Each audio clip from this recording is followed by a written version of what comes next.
we have to think bigger than a single project. We have to think about a whole system of food production and societal structures that support a healthy nation. And there's a sheepy having a quick hello. Hi ladies, how are you guys doing? So we've just taken delivery of another 11 ewes. We get these from a Free State breeder that we have such a high regard for. They're awesome people and incredible breeders. We always say that we'll never purchase an animal on Gumtree.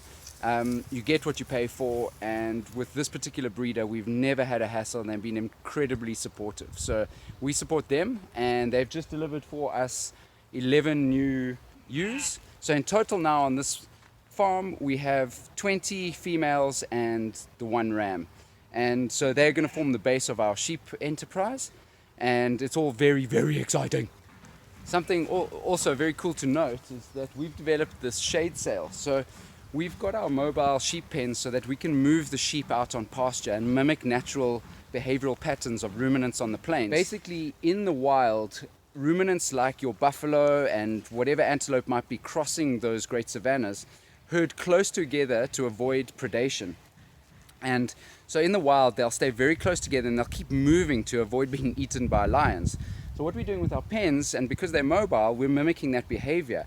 The animals are herded close together and they feel safe in that way, but we keep moving them on pasture. So they're behaving in a natural way, and they're leaving their fertilizer behind, and we're not over grazing a particular piece of land.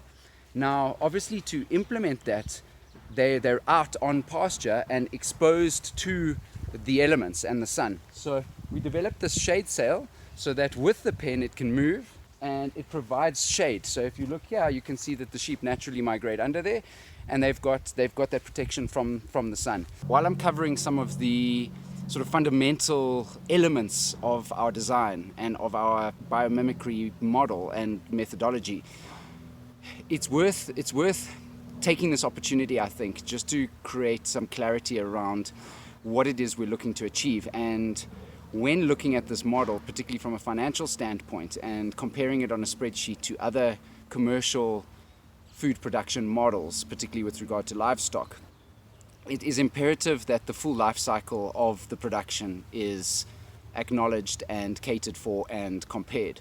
So with our modern industrial chemical food production system, there are downstream costs that are not always attributed to that way of producing. As an example, the excess fertilizer often runs off into the rivers and then into the sea and creates dead zones. The remediation of those broken environments is not factored into that production. Equally, with this type of production, the free ecological services provided by the animals needs to be acknowledged and catered for, and or at least put on the spreadsheets when comparing the financial models. So as an example, these animals are giving us free fertilizer. The fertilizer in the chemical industrial complexes is a problem. It creates a health hazard and an environmental problem that again needs remediation.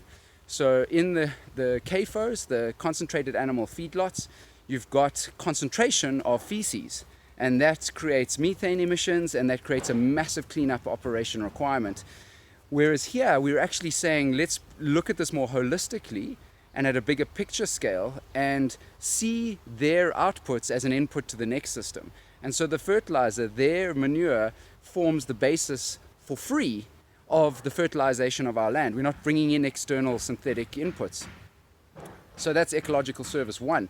Service 2 is that they're mowing the grass. They're actually creating and stimulating grass growth. Again, it's about management, and we have to keep them on pasture moving so that they don't overgraze. But certainly grasses require trampling and grazing to be optimal. So they're providing that service as well. With those free services factored in, plus the downstream costs of the industrial chemical food production systems factored in, you start to see an equalizing of the financial models. We've modeled this in a way that it stands on its own 2 feet. It is financially viable, and you can earn a profit farming in this way. But when you start to attribute the extra ecological services provided by the animals, then it starts to blow other forms of farming out of the water. But you have to take a longer term view, and you have to be environmentally conscious and understand what you're doing. You have to buy into this way of thinking, and you have to decide, what is your legacy? What do you want to leave behind? Do you want to make a lot of money in a quick space of time by abusing animals and detrimenting our environment and creating health issues because we're producing poisoned food? Or do you want to earn your money over a longer space of time in a more sustainable and robust way while benefiting the planet and the people that eat the nutrient-dense food down the line? It's a choice we've got to make, and we've got to partner with people that are like-minded and feel the same emotional drive to produce food in the correct way. The other downstream cost is on the health of our nation. You know, this is an environmentally driven project, certainly from our standpoint, but it has the biggest social component in that the food that is currently being produced is making our people sick. Medical costs to keep people healthy, to have the clinics, to have the medical care required to treat obesity and to treat the health issues associated with people also need to be factored into the model. In the concentrated animal feedlots, in those systems, in order to keep that animal alive, they are constantly dosed with antibiotics and growth hormones to get the production levels up. And the antibiotic effects we can have a whole discussion about, but the hormone effects are evident. They're apparent in the fact that our daughters are developing 3 to 5 years younger. They're reaching a point of puberty 3 to 5 years younger than they did 1 generation ago.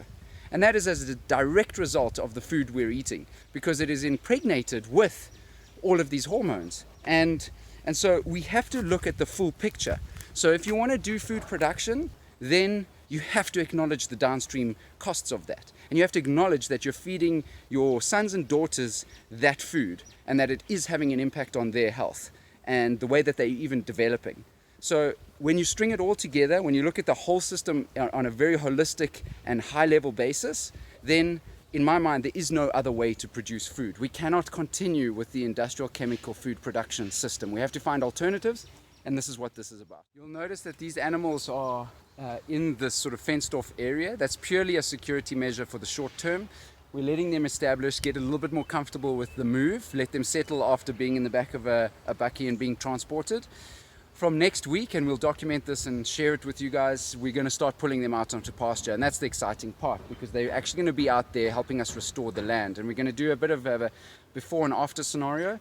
The land is not great, there's not a lot of good grass here, but our belief is that the seed bank is there and it's waiting for the right conditions to germinate.